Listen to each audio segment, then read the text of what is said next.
Bem-vindos a mais uma edição do JR 15 Minutos, o podcast da Record que aprofunda as notícias que mais mexem com a nossa vida. O presidente Lula foi declarado persona non grata por Israel. A fala também foi criticada no parlamento brasileiro. O embaixador brasileiro em Tel Aviv foi chamado pelo governo israelense para uma reprimenda, que é uma advertência usada por um país para condenar atitudes ou declarações de outro país. A repercussão da fala do presidente Lula provocou reações internacionais, mobilização da comunidade judaica brasileira e movimentação entre políticos. Por que a declaração de Lula provocou essa reação? Quais os efeitos práticos da declaração do presidente como persona non grata em Israel? Como essa crise afeta a relação entre Brasil e Israel? Para responder estas e outras questões, o 15 Minutos de hoje recebe Gunter Rudze, professor de Relações Internacionais da SPM. Bem-vindo ao nosso podcast, professor. Oi, Celso. Prazer é meu. Obrigado pelo convite. Quem nos acompanha nessa entrevista é a Adriana Perrone, repórter da Record. Adriana, a crise com Israel levou a uma reunião de 2 horas no Palácio da Alvorada? Oi, Celso. Oi, professor. Sim, Celso. O presidente Lula recebeu Celso Amorim, assessor especial da presidência, para avaliar a situação. Lula também falou por telefone com o ministro das Relações Exteriores, Mauro Vieira. Agora, professor, o governo brasileiro reagiu e chamou o embaixador brasileiro em Tel Aviv para consultas. Essa primeira reação do Brasil pode agravar de alguma forma a crise com Israel?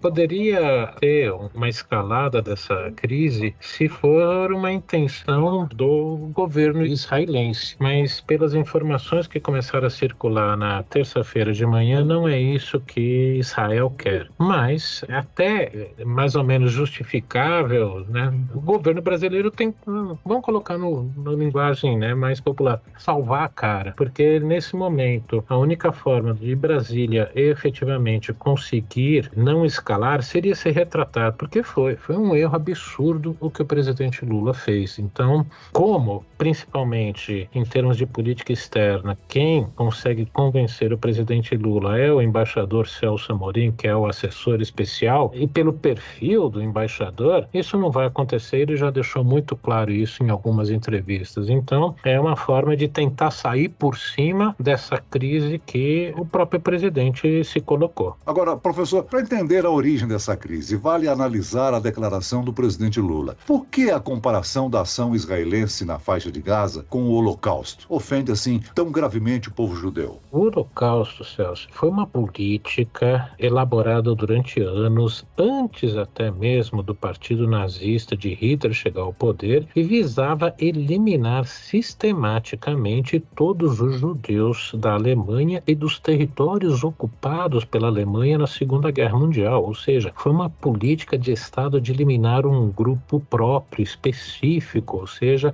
todos os judeus, que eles consideravam os grandes traidores, né, da pátria. Tudo que era de ruim que aconteceu na Alemanha pós Primeira Guerra Mundial, tudo teria sido culpa deles. Então, veio num crescendo essa perseguição aos judeus e resultou na eliminação planejada de um método sistemático, construção de câmaras de gás, alto-fornos, para matar e exterminar um determinado povo.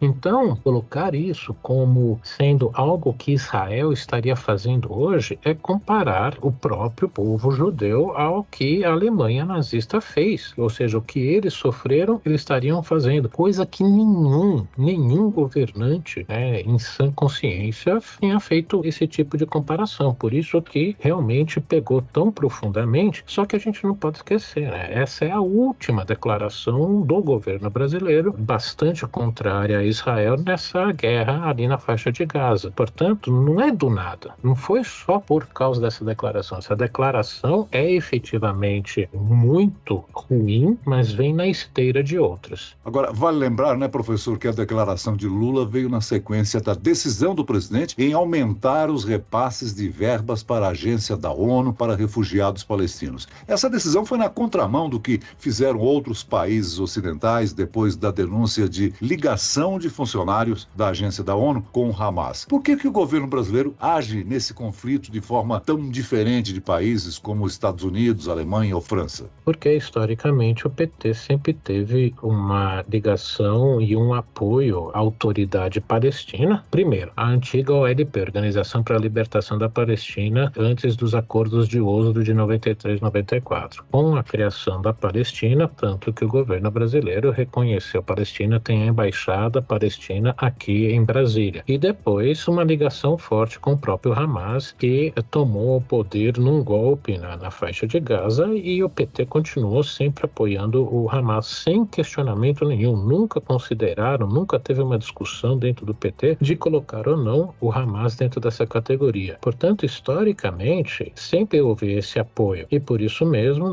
não me surpreendeu esse tipo de atitude do governo brasileiro diante, do que ele veio a fazer e diante até mesmo de um anti-americanismo anacrônico, porque quem puxou essa ação de vários governos ocidentais cortarem essa ajuda foi Washington, Então, não me surpreendeu, infelizmente, esse tipo de ação. Professor, quais são as consequências práticas da declaração do presidente Lula como persona non grata em Israel? Num primeiro momento, a minha maior preocupação foi quanto à área militar, porque Israel não é um grande mercado para produtos brasileiros, que poderia haver boicote ou sanções contra nossos produtos. Só que vou pegar 2 exemplos. KC-390 e o Saab Gripen, que a Embraer está agora produzindo, tanto o avião de transporte quanto esse novo caça da FAB. Nos 2 equipamentos há partes eletrônicas importantíssimas que são feitas e entregues por empresas israelenses de altíssima tecnologia. Ou seja, se de agora em diante o governo israelense quisesse, por exemplo, vetar a venda do Gripen para a Colômbia, a Colômbia está fazendo um processo de compra de um novo caça e está na disputa final F-16 dos Estados Unidos e o Saab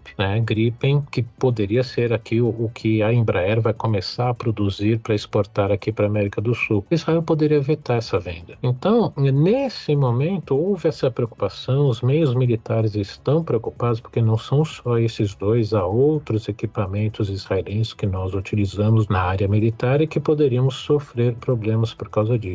No início do conflito em Israel contra a organização terrorista Hamas, o presidente Lula chegou a oferecer o Brasil como um mediador nas negociações de paz. Mas as críticas a Israel afastaram a possibilidade dessa participação. Agora, o Brasil fica completamente descartado aí como um país que possa interferir na solução dessa guerra? Total. Depois dessa declaração, não tem como. Por mais que o governo israelense tenha dito, nós não vamos escalar essa crise porque sabemos separar o que é uma opinião do governo e que é da população brasileira, mostra o quê? Diálogo com o governo Lula está praticamente encerrado. Então, para você ser mediador de um conflito, você tem que ser visto como neutro pelos 2 lados envolvidos. Ou seja, o governo israelense agora não vai confiar nunca no Brasil e, portanto, não tem como voltar a ser. Agora, as declarações de Lula também geraram repercussão interna, Boa parte do Congresso criticou o presidente. O governo Lula já enfrenta aí dificuldades grandes no Congresso Nacional. Essa crise pode afetar a votação no Parlamento brasileiro de projetos importantes para o governo, não é mesmo? Eu não acho que vai chegar a esse ponto, porque a principal base de sustentação do governo, o famoso centrão, você tem elementos que, dentro desses diversos partidos,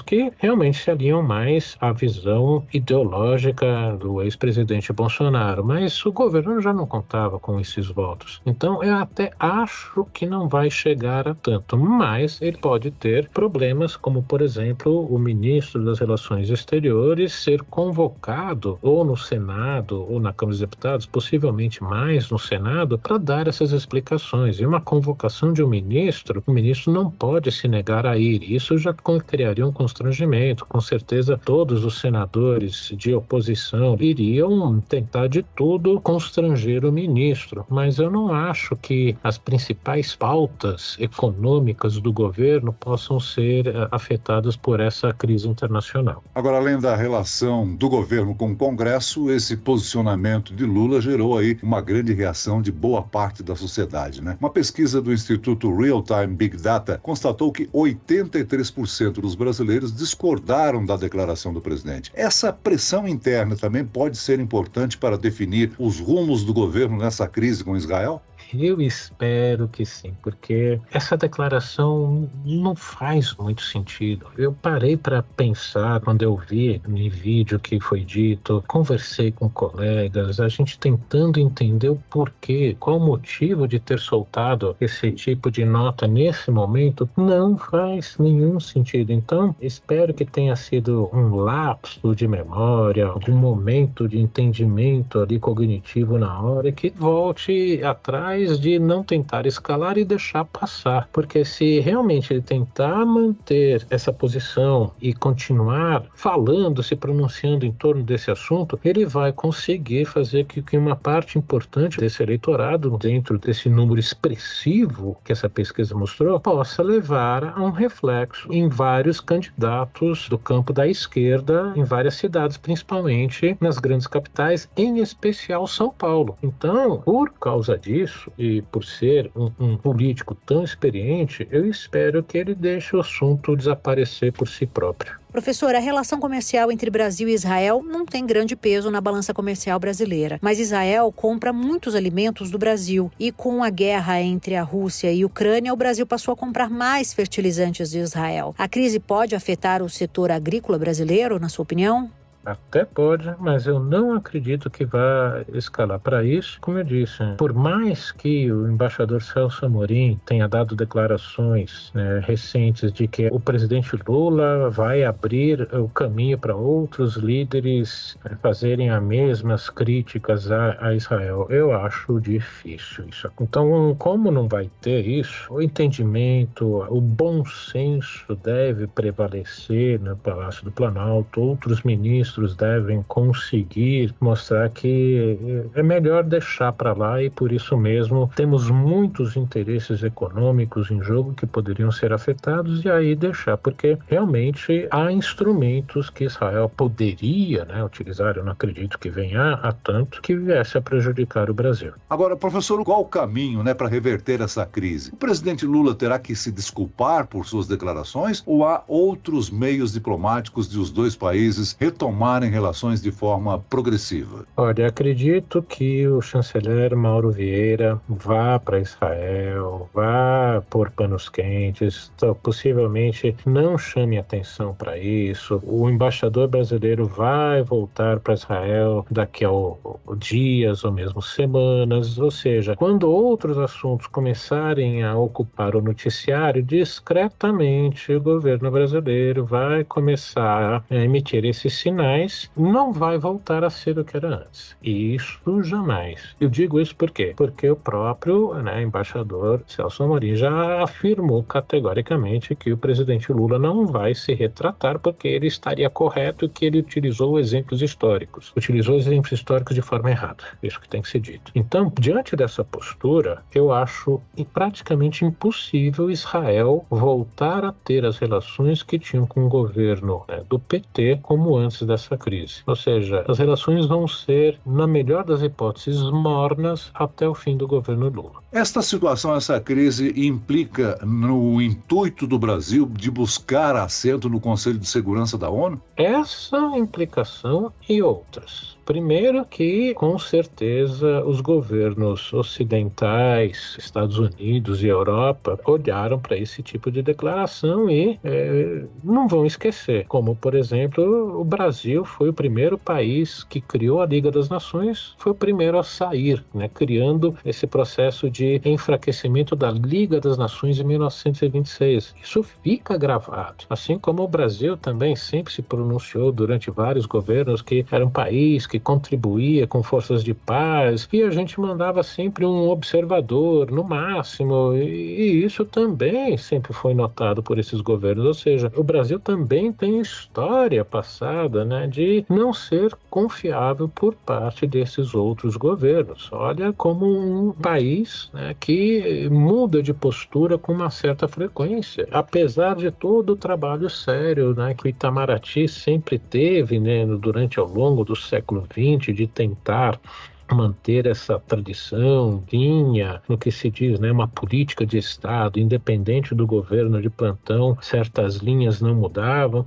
Essa declaração do presidente Lula afeta sim, eu diria mais. O sonho dele de ganhar prêmio Nobel foi junto, acabou. Ou então ser eleito secretário-geral das Nações Unidas. Acabou. Não tem como países desenvolvidos, principalmente os europeus e a América do Norte, e seus aliados votarem nele para qualquer um desses processos. Muito bem, nós chegamos ao fim desta edição do JR 15 Minutos. Eu quero aqui agradecer a participação e as informações de Gunter Hudzit, professor de Relações Internacionais da ESPM. Obrigado, professor. Eu que agradeço. E agradeço também a presença de Adriana Perrone, repórter da Record. Obrigado, Adriana. Agradeço muito, Celso. Obrigada, professor. Um abraço a todos.